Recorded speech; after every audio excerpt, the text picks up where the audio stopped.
we're here to talk about bike racing and the incredibly sad state of bike racing on the road that we have currently in the United States, basically non-existent. And I mean, we've got some damn good talents coming out of the United States. It's not like road cycling is like, you know, the same level as ping pong or whatever type niche sports in the US. Like, I'm not saying it's basketball or football, but like it's a big sport. We've got the most recent Grand Tour winner.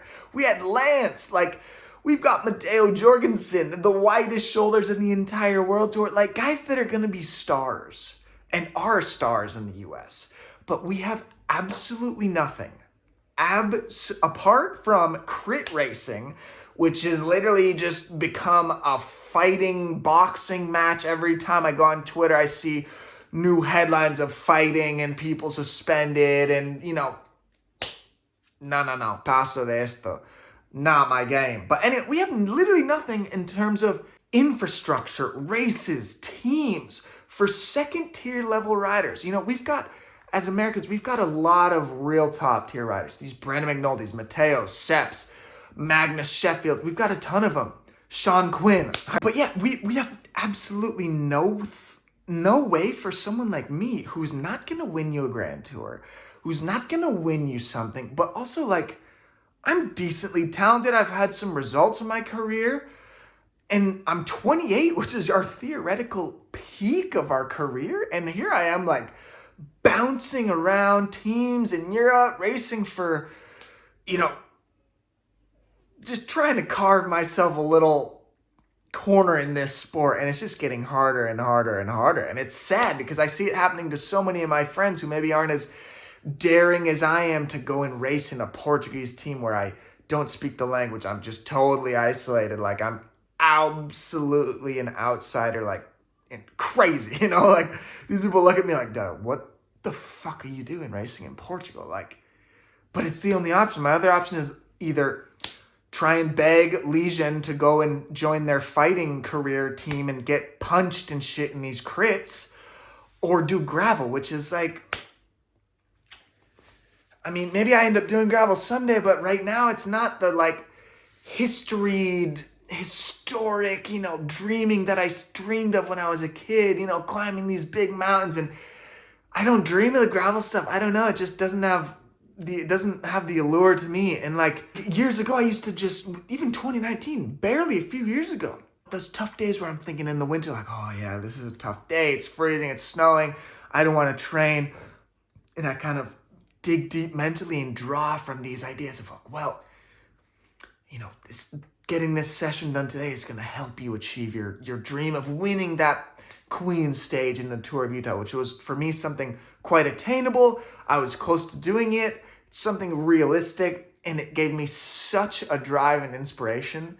And now I'm just kind of like, I'm still a pro and I still love doing it, and I do it for different reasons now because I just don't have that motivation. Like I don't, doing some small races in Portugal just is not motivating to me. And it's just sad to see a lot of my friends and colleagues, many of them a lot younger than I am. I'm 28. I'm thinking of a guy like Scott McGill, who just got a team a few days ago, thank God, because the guy is a serious talent. He's 24 years old, and he was doing results in Europe this fall after a horrendous spring of knee injuries. Like, meaning he lost a lot of time and he was able to recover and have a mad high level, and he's getting these top 10s in European sprints, big races.